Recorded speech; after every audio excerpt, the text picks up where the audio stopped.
মোৰ অতি মৰমৰ মিয়া কমিউনিটিৰ ভাই ভনীসকল, মই আপোনালোকক ক'ব বিচাৰিম, উত্তৰ লখিমপুৰৰ কঠীয়া অৰ্থাৎ ধানৰ কঠীয়াত জেচিবি চলালে, বুলডোজাৰ চলালে এইটো নিন্দনীয়, আসলে শ্যামপুল হয়, মোজাম্মত কৰিছো মই।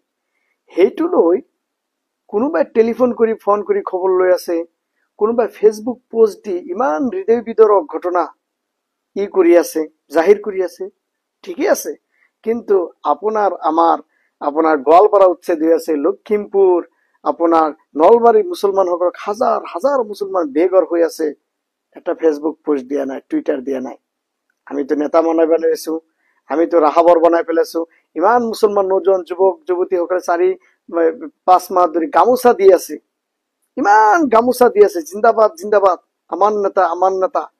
এতিয়াতো গামোচা ইমান দিলে, ইমান সন্মান কৰিলে, আপোনাৰ আমাৰ নেতা 2023 চনতো লেটাৰ লিখিছে ডিপুটা ৰিমুভ কৰিব লাগে গোৰ্খা কমিউনিটি, মুছলমান থাকক, এটা শব্দ লেখা নাই, উল্লেখ কৰা নাই।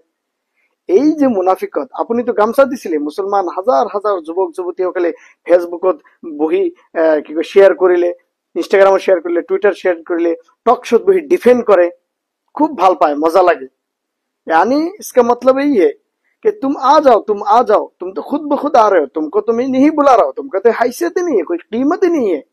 गामोसा मजा लो आसो मोर तो शेयर हुए से, डिफेंड हुए से, और मैं तो पैसा देकर कुछ खरीद करके रखा हुआ हूं तुम्हारा कम्युनिटी से, मुझको बचाने के लिए, शेयर करने के लिए।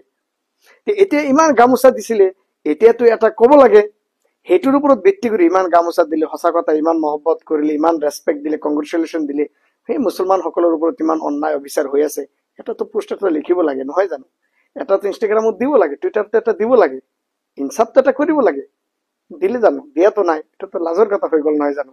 গামোচা নিলে, আপোনাৰ পৰা আমাৰ আদায় কৰি ললে, কিন্তু আপোনাৰ আমাৰ খবৰেই নলয়, হাছিলা বিলত, গোৱালপাৰা, নলবাৰীত কি হৈ আছে, কঠীয়া লৈ ব্যস্ত হৈ আছে। এইটো হল মুনাফিকত। কিন্তু उसका मतलब यही है, तुम आ जाओ, खुद ब खुद तुम आ जाओ, हम लोग क्यों जाएंगे, तुम्हारे मुसीबत में खड़े होने के तुम्हारा क्या हैसियत है। এইটো হল মুছলমানৰ কিমত, আৰু আমি গামোচা লৈ যাই থাকো। এইকাৰণে মই যিসকল ব্যক্তি শ্বেয়াৰ কৰিছিল ফেচবুকত, ইনষ্টাগ্ৰামত, টুইটাৰত, ইমান বিজি, কংগ্ৰেচুলেশ্যন। এতিয়া কওক, আপুনি আমাৰ নেতা ৰাহাবৰ, এটাতো পোষ্ট দিয়ক, মুছলমানৰ পক্ষতে এটা দিয়ক। আপুনি তো ৰাহাবৰ বুলি চাবিত, আমি তো আপোনাক গামোচা দিছো, আপুনি মচিহা হৈ আহিছে, মনত ৰাখিব। লাইক ফাদাৰ লাইক সান, 2011-12 কোকৰাঝাৰ, নেলি, এইবিলাক আৰু ডিপুটা ডিটেনশ্যন কেম্প, ফৰেনাৰ ট্ৰিবিউনেল, আৰু মই বাৰ বাৰ কৈ আছো, অসম্ভৱ, ইম্পচিবল। মুছলমান এইটো প্ৰব্লেমে থাকিব যেতিয়ালৈকে আনটিল আমি নিজৰ ভৰিত নিজে থিয় নহব। সেইকাৰণে নিজৰ ভৰিত নিজে থিয় হওক, ভাল হব। সংবিধানে আপোনাৰ চকু খোলাৰ কাৰণে ৰাস্তা দিছে, বাবা চাহেব আম্বেদকাৰ চকু খুলি দিছে, আমাক আঙ্গুলি দি দেখাই দি আছে, এইবিলাক তোমাৰ অধিকাৰ, নিজৰ ভৰিত নিজে, নিজৰ নেতা বনক, নিজেও বনক, নিজৰ ল'ৰা ছোৱালী বনক, নিজৰ পইচা পকেটত খৰচ কৰি। বেলেগৰ পিছত চক্কৰ লাগে গামোচা দি লাভ নাই, গামোচা যিমান দি থাকিব, লৈ থাকিব, আৰু আপোনাৰ আমাক এনেকৈয়ে হৈ থাকিব। মুচিবতৰ সময়ত এটা পোষ্টটো নাই, সামান্য এটা কঠীয়া 5,000 10,000 হ'ব পাৰে, জিচিবি চলি ইমান হাল্লা লগালে, হাজাৰ হাজাৰ মুছলমান বেঘৰ হৈ গল, কোনো কথা নাই। এতিয়া যিসকলে গামোচা দিছিল, মই অনুৰোধ কৰিম আপোনালোকে যাওক আৰু কওক যে আমি গামোচা দিলো দাদা ছাৰ, এটা পোষ্ট এটা আহিব পাৰে, আপুনি তো এটা লিখক, এটা লেটাৰ লিখক, হোম অফিচ লৈ, যেতিয়া মিনিষ্টাৰ অফ হোম এফেয়াৰ্স লৈ, গভৰ্ণমেণ্টক লৈ লিখক, চেন্ট্ৰেল গভৰ্ণমেণ্ট যেতিয়া 2023 লিখিছিলে, এতিয়া লিখক, এটা অন্যায় হৈ আছে, চাওক কিমান দম আছে, লিখকচোন। আৰু আপুনি গামোচা দিছিল, আপোনাৰতো এইটো হয়, ফেচবুকে টুইট কৰক, শ্বেয়াৰ কৰক, হেশটেগ হাছিলা বিল মাৰক, হেশটেগ গোৱালপাৰা মাৰক,